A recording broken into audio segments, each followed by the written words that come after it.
இப்போ ரீசெண்டா வேல்முருகன் ஒருத்தர் நம்ம தளபதி கல்வி விருதை கொடுத்தத கொச்சை பத்தி பேசியிருக்காரு தெரியுமா?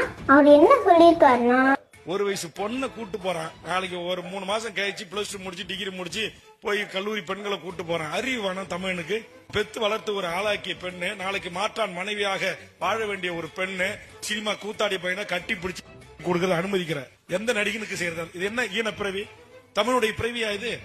இப்ப நான் அவரை தளபதி தப்பா பேசிட்டாருன்னு மன்னிப்பு கேட்கணும்னு சொல்ல வரல.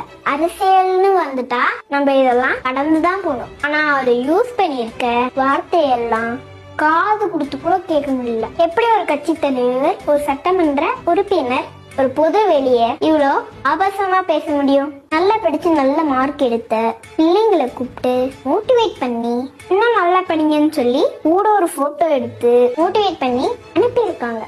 அதை இவ்வளவு கஷ்டப்படுத்தி பேசியிருக்கீங்களே, உங்களுக்கு மனசாட்சி இருக்கா?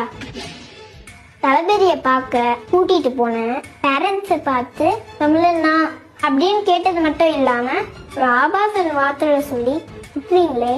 இந்த விழாவை கொச்சப்படுத்தி ஒரு பப்ளிக் மீட்டிங்ல ஆபாசமா பேசியிருக்கீங்களே, நீங்க ஒரு நல்ல தமிழனுங்களா? நீங்களாம் எவ்வளோ வருஷம் அரசியல் பண்ணி எஜுகேஷன் சிஸ்டம் நாசம் பண்ணிட்டீங்க.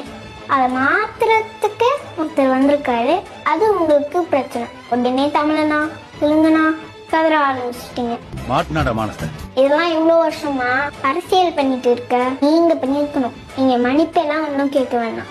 என்ன இப்படி தப்பா பேசிட்டு ஜஸ்ட் யோசிச்சாலே போதும். நம்ம வீட்லயே பெண் பிள்ளைங்க இருப்பாங்களே நினைச்சு வருத்தப்படுங்க போதும்.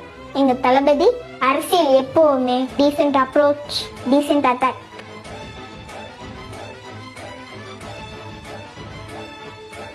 கான்ஃபிடென்டா இருங்க, நல்லதே நடக்கும், வெற்றி நிச்சயம்.